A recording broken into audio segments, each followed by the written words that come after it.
हिमालय एक भौगोलिक संरचना मात्र नहीं है, बल्कि विभिन्न सभ्यताओं, संस्कृति, विरासत एवं दर्शन की उत्पत्ति का आधार है और यह आयाम संपूर्ण राष्ट्र के लिए अत्यंत महत्वपूर्ण है। हिमालयी राज्यों के अंतर्गत हमारे देश के कुल भूभाग का लगभग 16.2% है, जिसमें से अधिकांश हिस्सा ग्लेशियरों व जंगलों से आच्छादित है।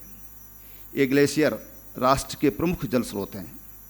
हिमालय की अनेक बड़ी नदियां इन ग्लेशियरों से निकलती हैं, जो देश के मैदानी क्षेत्रों की बड़ी आबादी को लाभान्वित करती हैं। इसलिए यह उपयुक्त ही है कि हमारे राज्यों को राष्ट्र के जल स्तंभ के रूप में परिभाषित किया जाता है। ये नदियां न केवल पेयजल की आवश्यकताओं को पूर्ति करती हैं, बल्कि कृषि योग्य भूमि को भी उपजाऊ बनाती हैं एवं साथ ही जल विद्युत उत्पादन का एक महत्वपूर्ण स्रोत भी हैं। हमारे पेयजल की आवश्यकताएं लगातार बढ़ती जा रही हैं और देश के कई शहर तीव्र जल संकट का सामना कर रहे हैं। हम हाल में ही कुछ शहरों में टैंकर एवं ट्रेनों के माध्यम से जलापूर्ति के साक्षी हैं। यदि जल संरक्षण एवं जल संवर्धन के लिए हमने रचनात्मक कदम नहीं उठाए तो भविष्य में इस प्रकार के संकटों की पुनरावृत्ति से इनकार नहीं किया जा सकता है। नीति आयोग ने भी अपनी 2018 की रिपोर्ट में जल संरक्षण की आवश्यकता पर बल दिया है। यह सही समय है कि वर्तमान एवं भविष्य की हमारी पीढ़ियों की आवश्यकताओं के दृष्टिगत माननीय प्रधानमंत्री जी के जल की एक एक बूंद बचाने के संकल्प को हम एक साथ मिलकर सार्थक करें।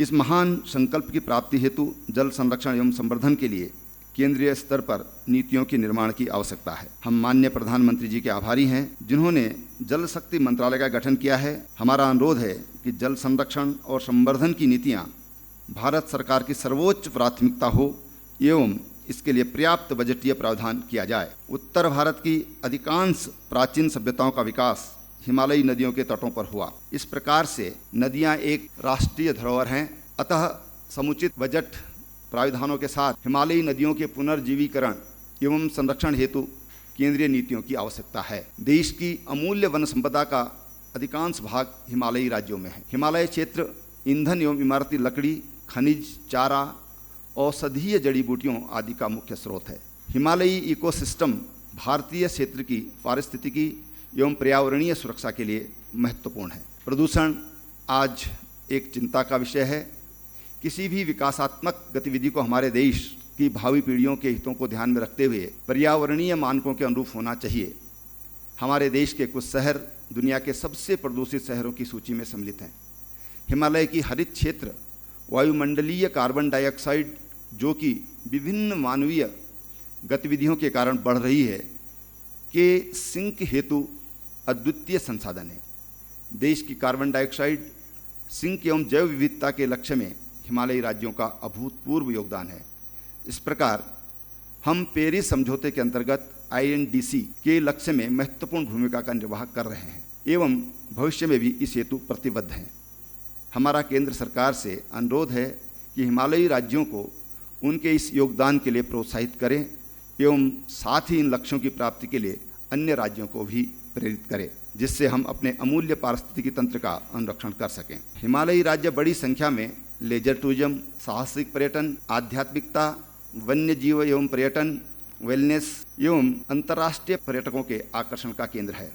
वर्तमान समय में वेलनेस एवं पर्यटन विश्व स्तर पर प्रमुख उद्योगों में सम्मिलित है।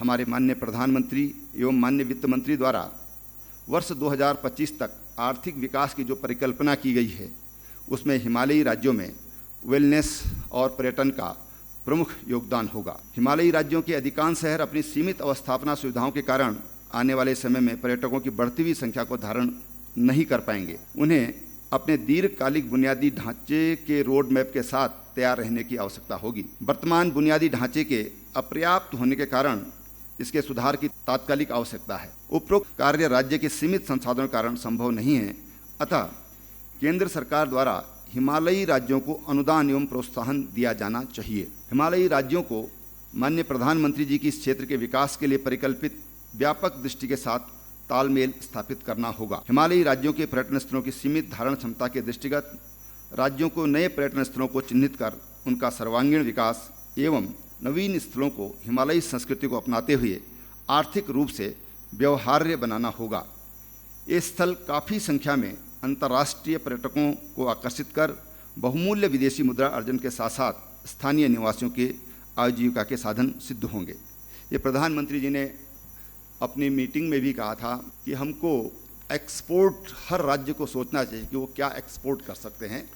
आज ये हम हिमालयी राज्यों के पास विदेशी मुद्रा अर्जन का एक आधार बन सकता है। मैं आपको यह भी बताना चाहूँगा कि आपको अवगत है कि हिमालयी राज्यों में आपदा, सीमित अवस्थापना सुविधाएं, सीमित आर्थिक गतिविधि, पलायन, अंतर्राष्ट्रीय सीमा का सुदृढ़ीकरण, जलवायु परिवर्तन आदि प्रमुख मुद्दे हैं। जीएसटी हमारे राज्यों के राजस्व का मुख्य स्रोत है। क्योंकि हमारे संसाधन सीमित हैं, अतः जीएसटी की प्रतिपूर्ति 15वें वित्त आयोग के कार्यकाल के पूर्ण होने तक की जानी चाहिए। यह सही समय है कि हम सबको इन मुद्दों के समाधान के लिए एक साझे एजेंडे पर कार्य करना चाहिए, ताकि हम एक समृद्ध एवं सतत विकसित हिमालयी क्षेत्र का निर्माण कर सकें। हिमालयी क्षेत्र के पूरे देश के विकास के लिए एक आर्थिक प्रेरणा सिद्ध होगा। मुझे आशा ही नहीं, पूर्ण विश्वास है कि हम सब एक साथ मिलकर हिमालय क्षेत्र एवं राष्ट्र की प्रगति की ओर कार्य करेंगे। बहुत बहुत धन्यवाद। पुनः आपका बहुत बहुत स्वागत।